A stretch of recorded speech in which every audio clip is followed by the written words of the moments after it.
What's going on, world? And welcome to Clearing the Wreckage Podcast. It's the voice and your host, Kareem A. Rashid. And once again, I don't know what you got going on. You could be getting on the toilet, or you could be getting off the toilet. Hell, for all I know, you could be wiping your tushy. But I know that I'm ready. And so I hope that you're ready to clear the wreckage. Yes, indeed. What's going on with you today, my peeps, my fellow Wreckage Clearers? What's happening? I hope everybody had a great week. I am back here with you to have another exciting conversation. Yes. So what we're going to talk about today is unlocking anxious attachment, and this is part 2. And we're going to go through this pretty quick. I just want to... On this conversation, here is my objective: to see if you relate or identify with any of this. That's it. That is my objective. So let's go. Let's talk. First of all, drop your shoulders right now. You're too intense and you're anxious because I know why you're anxious. Because your girlfriend or your boyfriend or your wife or your husband has not responded to you yet. And you're trying to figure out what the heck is going on. Hey, what are we going to do for dinner tonight? And they haven't got back to you yet. And it's been almost 2 hours. And so you're real anxious right now. You're fidgety. You're going crazy. You're not crazy, but you're going crazy on the inside. Because you're just like, oh my gosh, do they hate me? Or they're either dead.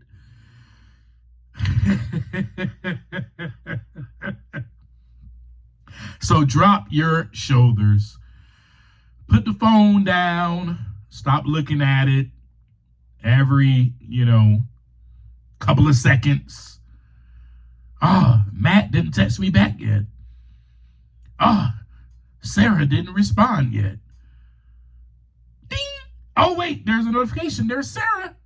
No, it's not. It's a freaking email.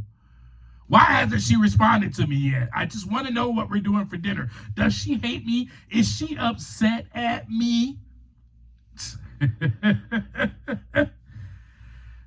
Do you relate to any of this? This is what we're going to do. Our entire conversation that you and I talk, I want to see if you relate to any of this stuff. All right? So let's talk about it. Seriously though, drop your shoulders and relax. Take a deep breath in, breathe out, and repeat after me. You are worthy of love. All right? All right, so first thing I want to talk about is that green dot. Green dot, blue dot, whatever it is on social media, the active now status.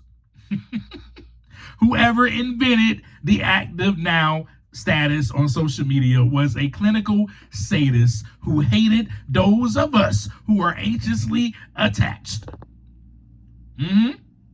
Because to a normal person, active now just means that, oh, Sarah's online. But to a person like me that is anxiously attached, that has already texted Sarah 2 or 3 times about what's going on for dinner, and I see you online, then what's going on, bro? Why you ignore me? Do you hate me? Did I do something to you to cause this? And my main thing really for me is, what did I do wrong? What did I do wrong to mess this relationship up this time? I'm being completely honest. This is an honest moment with Kareem. What did I do wrong to mess this relationship up? Have you ever thought that way? Raise your hand. Raise your hand. Don't be ashamed. We're talking about it together because we're in this together and we're on this journey together of clearing the wreckage together in oneness. Right. But let me tell you, for me, living with anxious attachment is exhausting. Okay? Because it is almost the equivalent of me constantly auditioning for a role that I've already booked. Imagine me on stage sweating. I'm doing the same thing over and over again. I've already booked this, but I'm waiting for the shoe to drop. I'm waiting for the director to tell me and yell at me, "You're horrible, cut, get out." They've already told me that I am worthy. They've already held my hand. I've already got the starring role. So you mean to tell me in your relationship right now, you already have been accepted and chosen by this person, and you are still auditioning for that role? Boy, don't let me start preaching up here to you. Woo! You are still auditioning for that role. Do you still love me? What is it that I can do? Well, let me...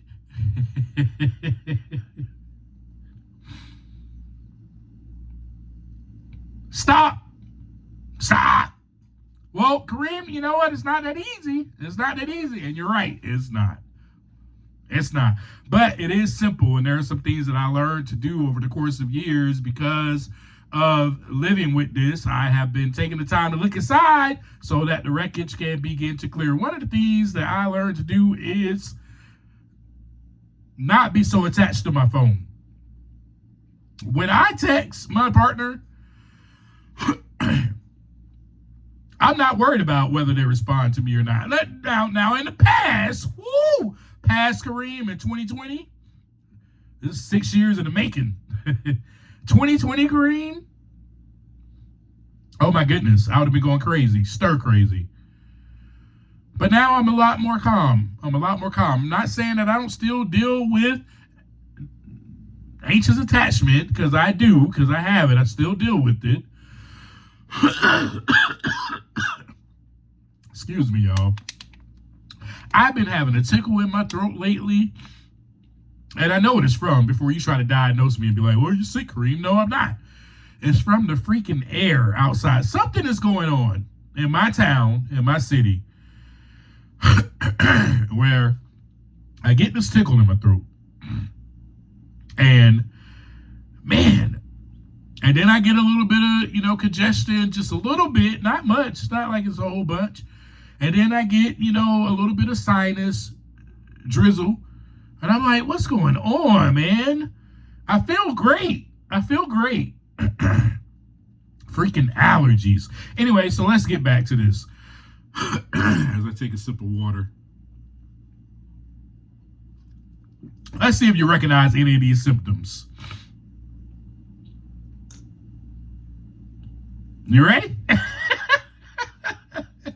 I was just seeing if you're ready. I was checking just to see if you were ready. All right.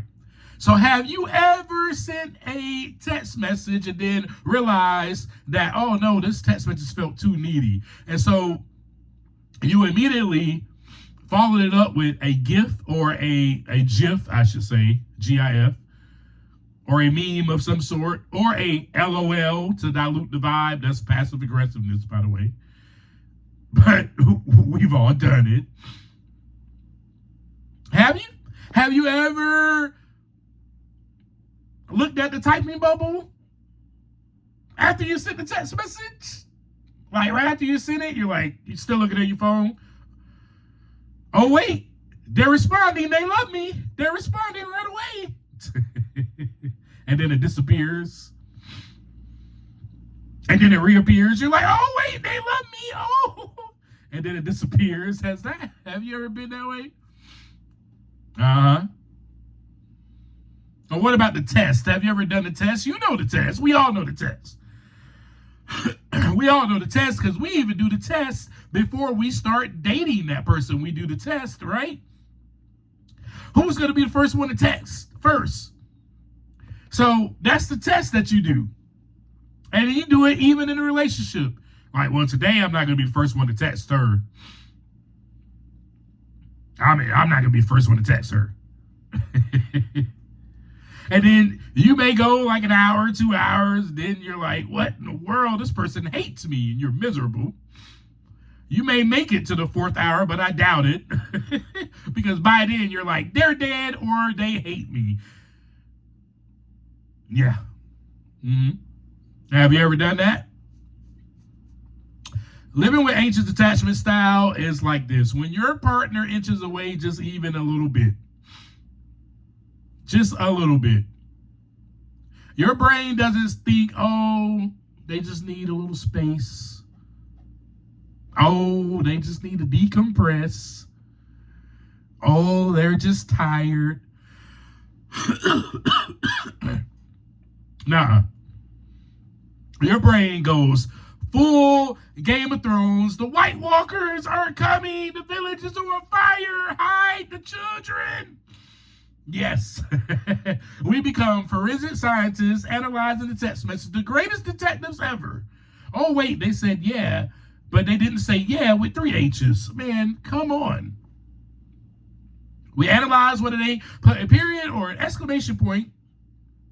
1 exclamation point, it should have been 3 exclamation points. Oh, wait, they put 3 exclamation points. It should have only been 1. What is going on? If this is you, I need you to hear me that you are not crazy. You are safe. You are okay. You are worthy of love, and you are good enough. Your brain, unfortunately, just has been wired for survival, my friends. Survival. That's all it is. That's all this is a survival tactic that you have used and utilized all of your life since childhood. You just don't even know it. So I'm here so that you can recognize it inside of yourself. That's why I'm here. So we can do this together. But your brain is just wired like a hyper alert chihuahua. You know those chihuahuas. Everybody hates chihuahuas. And unfortunately, that's what we think about ourselves. Everybody hates us. We're like a chihuahua.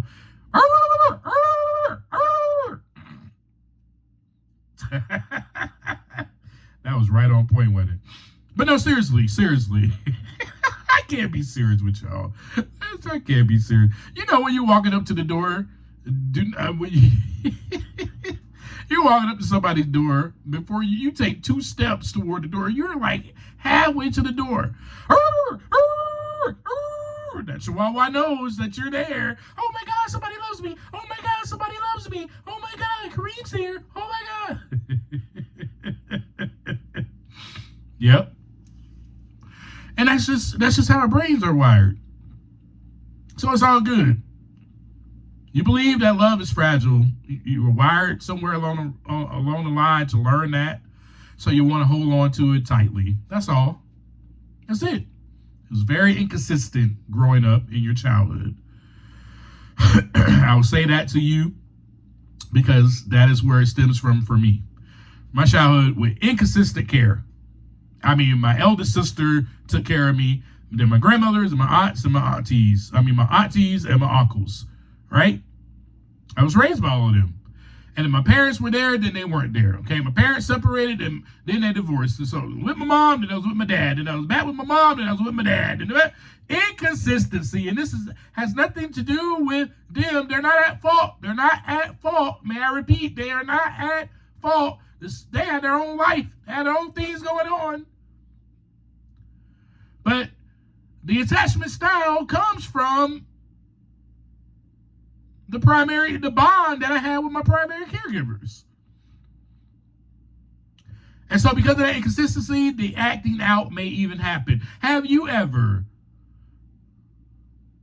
said to your girlfriend, your boyfriend, your wife, your spouse, your partner, hey, man, such and such at work today, she was flirting with me. She told me how handsome I am. You know what? In fact, she even told me, you might even take it further. She even told me, man, if I ain't had no girlfriend, she would be all after me.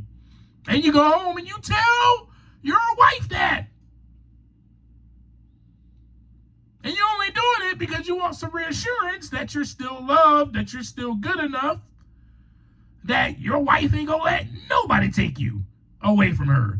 That's what you want because you're afraid of being abandoned because you didn't receive that from your parents because your parents were there and then they weren't there and then you were with your grandmas and then you were with your aunties and uncles. So to you, you feel like, well, dang, do they really care about me? Or are they just going to give me away to people? Are they going to constantly hand me off? Are they going to constantly just hand me off? That's how you begin to think. And that is a deep dive kind of on why anxious attachment style happens. Okay? So I just gave you that.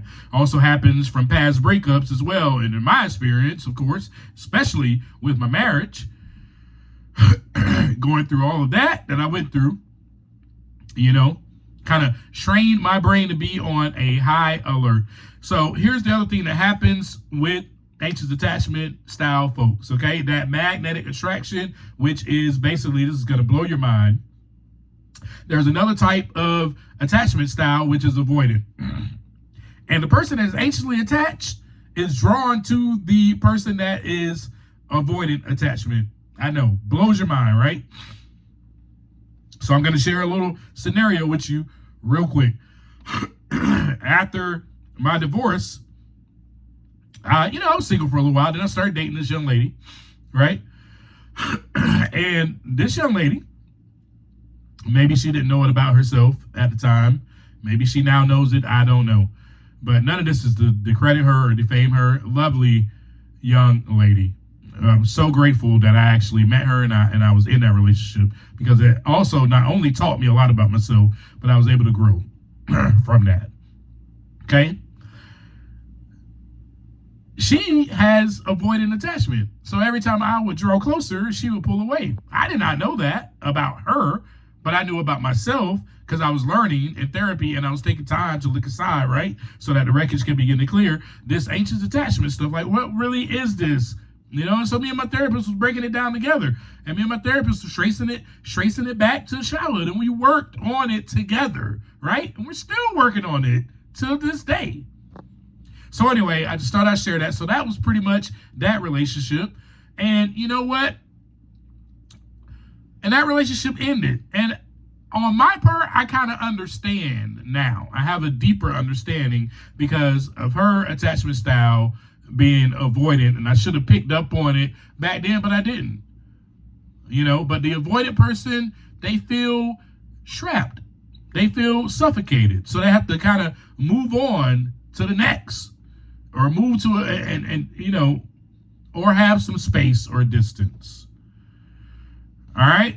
With that being said, let me share this little scenario with you. I pulled up a scenario online to share with you. This to give you another idea of what anxious attachment is. All right. So meet Sarah. Sarah is a textbook anxious attacher. She has been dating Todd for 6 months. Todd is a lovely, slightly avoidant guy who enjoys hobbies that do not involve his phone. The incident is Sunday at 2 p.m. Sarah texts Todd, "What are you up to?" Todd does not reply. By 2:15, Sarah's brain enters a tier 1 national security crisis. The spiral. Sarah checks Todd's Instagram. He hasn't posted. She checks his Spotify. He's listening to lo-fi beats. Lo-fi beats, she thinks. He only listens to that when he's thinking about his ex, Jessica. The protest. At 3 p.m., Sarah texts, "Guess you're too busy for me. Laugh out loud." The LOL is doing enough heavy lifting to break a forklift. Todd finally replies at 3:30. "Hey, sorry, I was washing my car." The lesson. Sarah spent 90 minutes sweating, crying, and mentally dividing their shared houseplants because of a bucket of soapy water. The story in her head was an execution. The reality was just a clean Honda Civic. That is what happens when the anxious meets the avoidant person. And that is what we pretty much do. And so I just wanted to share that with you. I'm going to give you real quick a self-assessment. So think about this. Grab a pen and paper for each of these questions. I want you to think about this. We're going to run through it real fast, okay? Your partner says, hey, can we talk later tonight? Your immediate reaction is A, cool, I wonder what's up. Then you continue eating your sandwich or doing what you're doing. Or B, a slight pang of anxiety, but you assume it's about the electric bill. Or C, total organ failure. You mentally review every text you sent since 2019, and you prepare a statement for your defense attorney. A, B, or C. Question 2. You're out with friends, and no, your partner is out with friends, and they haven't texted you in 3 hours. What are you doing? A, watching a movie or hanging out with your own friends. B, checking your phone occasionally, hoping for a miss you text. Or C, refreshing their location app so many times that your phone battery drops to 30%.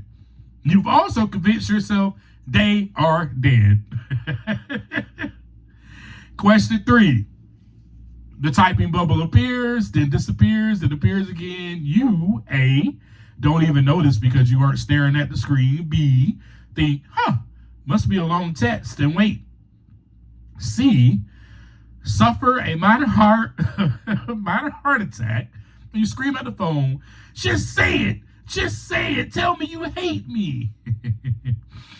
And the last question, you send a text that feels a bit too vulnerable. How do you fix it? A, you don't fix it. Vulnerability is healthy. B, you double text a quick clarification to make sure it wasn't misread.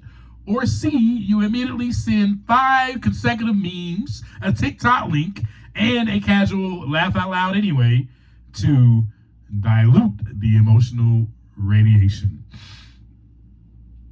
So, answer those questions on your own. Here are some tips. All right? Here are some tips. Before I give you some tips, I'm going to give you some red flags that you do not need to text your partner. Hey, we need to talk about our future.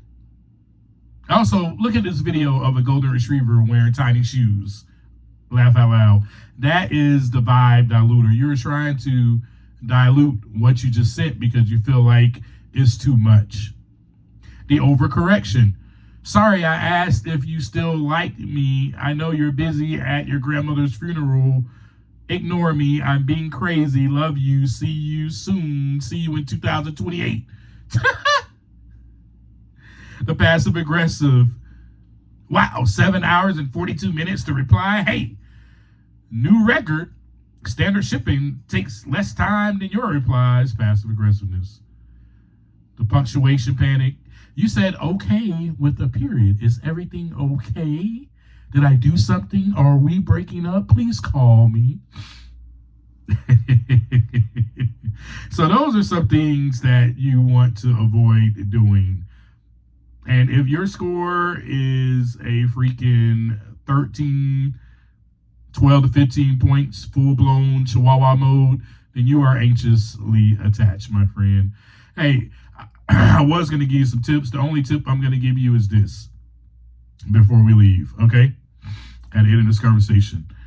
If you text your partner and they do not respond within 15, 20, maybe even 30 minutes, maybe even an hour, go about your business. Put your phone away. Go about your business. That is your homework for this week. Put your phone down and breathe and ground yourself.